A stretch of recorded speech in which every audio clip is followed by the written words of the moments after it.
Hey guys, welcome back to my Fakeaway for your takeaway, thanks to our subscribers from Patreon. I'm going to check my messages on Patreon. Let's see who's asked or suggested some awesome dishes for me to cook for you.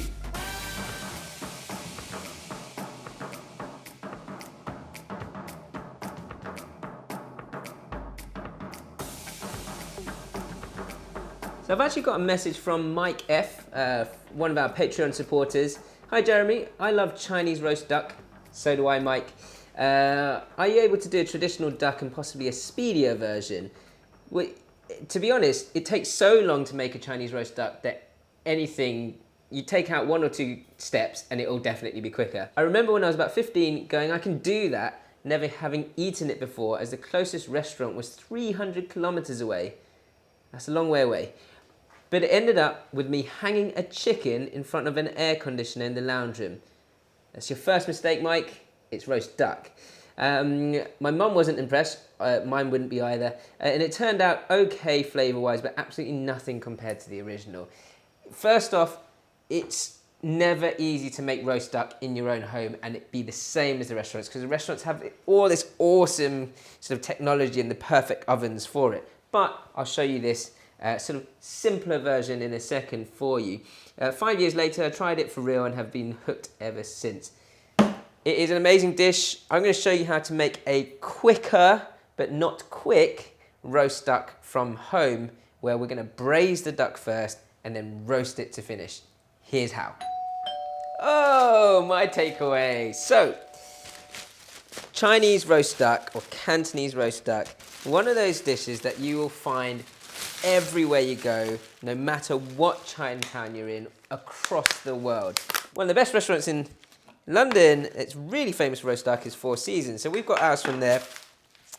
And you can see it's got that great sort of caramelized texture around the skin, and the meat itself will be really nice and succulent, which is why actually a quick way of doing it, braising it, it still takes about an hour or so of braising, but you can roast it thereafter, the meat will be nice and succulent, and if you get the sort of syrupy texture of that braising sauce right, you can get very close to this type of roast duck at home.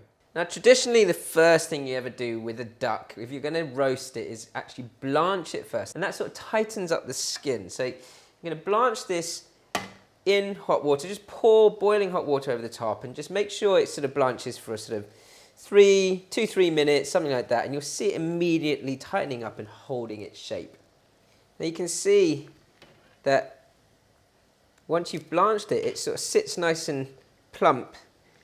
And you're going to take that out. I'm going to cool that down just with some cold water, and then we're going to start to fry that and sort of bring out any excess fat. Next up, and you'll feel when you're sort of on the skin that it's a lot drier and almost a little bit sticky to the touch. So I'm just dabbing this dry so it's not too wet, because I'm going to actually fry this and bring out some of that fat in the wok. A little bit of oil to start. I mean, we're going to get a lot more fat come off this, and we're going to go straight in on the skin. Start to bring out more of that fat bit by bit. I'm kind of sealing that skin a little bit, because when I poach it, or braise it even, I'm going to get sort of a glaze going and a syrup going over the top of that skin. And that's going to go and braise and boil away for a good sort of 50 minutes to an hour.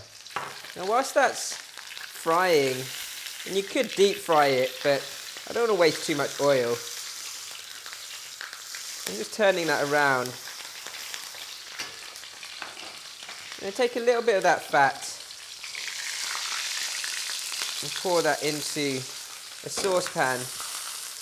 Now, I'm going to essentially make a sort of syrup or braising sauce or glaze that we're going to glaze the duck with in this saucepan before I then pour a whole load of chicken stock into it and allow it to cook through. So I've got some bay leaf here, star anise, clove, black peppercorns, and then this stuff here which is called rock sugar. It's kind of like a crystallized sugar, which will create that syrup. Mandarin peel will give it a really nice sort of aroma, sweet aroma. Then some ginger. I don't mind with the skin on this, and just sort of giving it a rough bash Garlic, keep the skin on as well. Just make sure that duck isn't burning.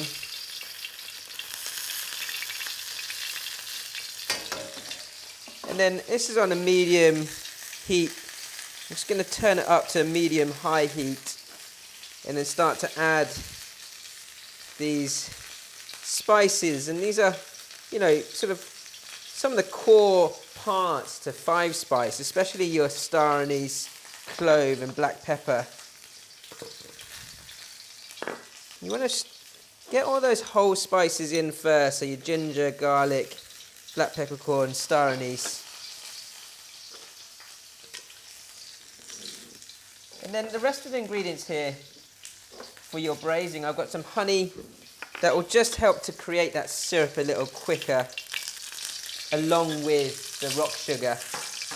I'm just going to turn that to the underside now, fry that through. Of course, you could do this in a frying pan as well, but we wouldn't be School of Wok otherwise. You can already smell the clove, the star anise, so really jumping out of that pan. What you want to do is you want to fry the ginger, or fry this until the ginger's gone nice and golden brown. You might need a little bit more oil. So, you know, there is no easy way to do this, but this is certainly simpler, because in the traditional way of making a roast duck, Cantonese style, that you would have to blanch it and then glaze it and dry it with the glaze on. And you dry it, sort of hang dry for at least sort of 6 to 8 hours. And in the restaurants, they have these perfect sort of fridges that draw out the moisture from that environment and gives it that perfect condition for sort of wind drying the duck at the right temperature. I mean, at home you're never going to have that. Much like Mike said, you know, the only real way is to hang it in your airing cupboard, and, you know, perhaps your towels you don't really want smelling of duck fat. So this is to try and get that fix, but also the enjoyment of cooking something like this. That ginger's browning nicely now. So at that point, I think my duck is browned pretty well, as much as I feel like I can get it done. So I'm going to switch that off, and then I'm going to start to bring my syrup or my braising glaze together. I've got a whole load of dark soy here as well, so I may or may not use all of that. First things first, into this I've got some rice vinegar. You can use red rice vinegar, or this is just normal white rice vinegar. I'm going to get that rock sugar into there. And then my rice wine, I've got a whole load of rice wine here. I'm going to pour straight into that.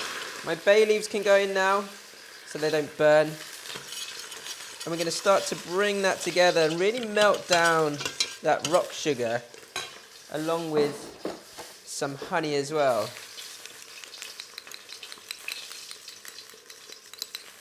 Traditionally, in Chinese restaurants, the chefs would use something called maltose, which is like a really thick honey.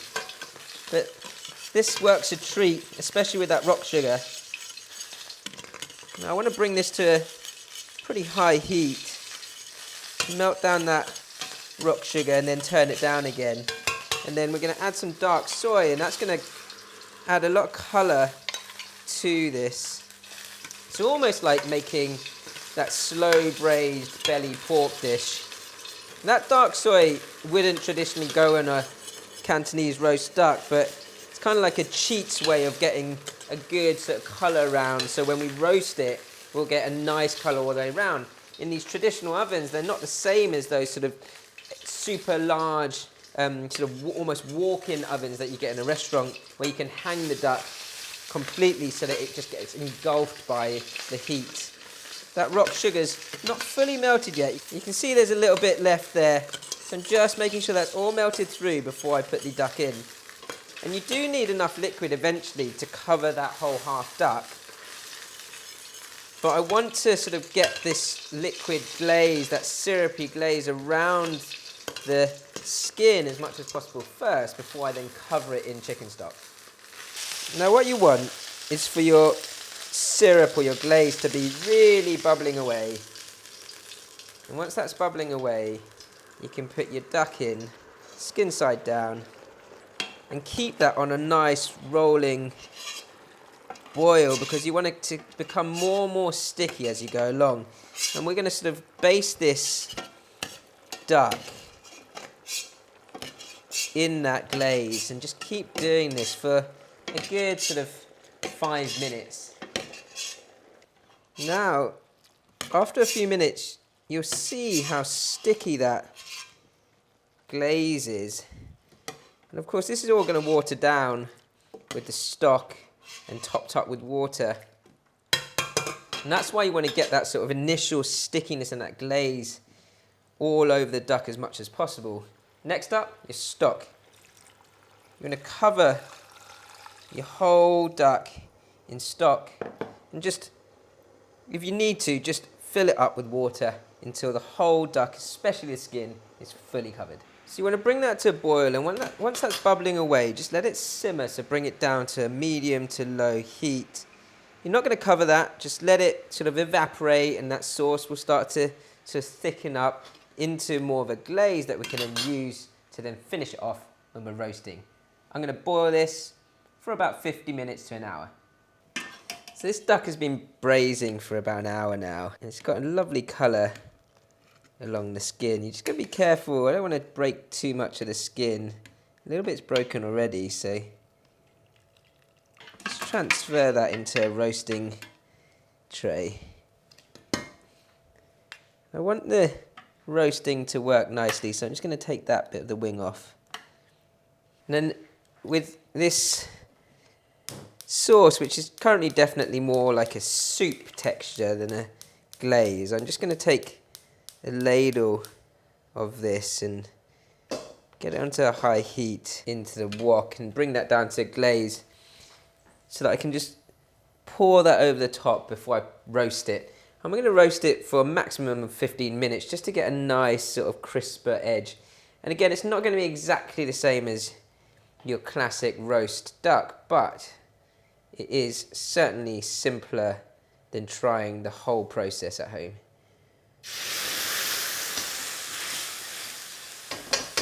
Bring that to a really vigorous boil. That'll start to reduce down. So this glaze, just want to pour over the top of your duck leg. And then just brush that nicely before that goes into the oven. And you'll get a more even roast.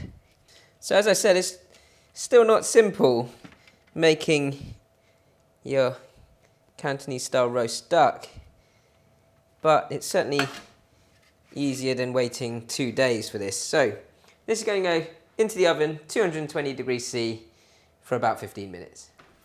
So my braised and then roasted duck got a great colour. Look at that. Really very, very similar, but quite a different cooking process. So I'm going to just let that sit and rest for a few minutes before I slice it. So the braising would have kept this meat really nice and succulent. And you can see I'm just sort of pulling this off the bone here, looking for the joint, and then you just pull that off the joint and slice into it, and it keeps the skin more intact. And the leg can do the same off that thigh joint. So slice into it first and find that joint, and then straight down. It's quite nice to just slice in where you can rather than chopping through the bone if you can help it. So I've got my duck leg, and the meat from the leg, and some of that breast meat as well. Usually we serve your Cantonese roast duck with your soy glaze, and that's just the same reduced stock almost from the braising liquid. The takeaway one here looks pretty much exactly the same. Moment of truth. I'm pretty sure they're going to be very similar. There might be some slight textural differences. Let's try the leg. Really tasty.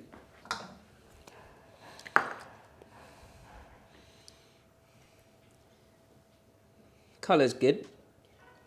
So similar.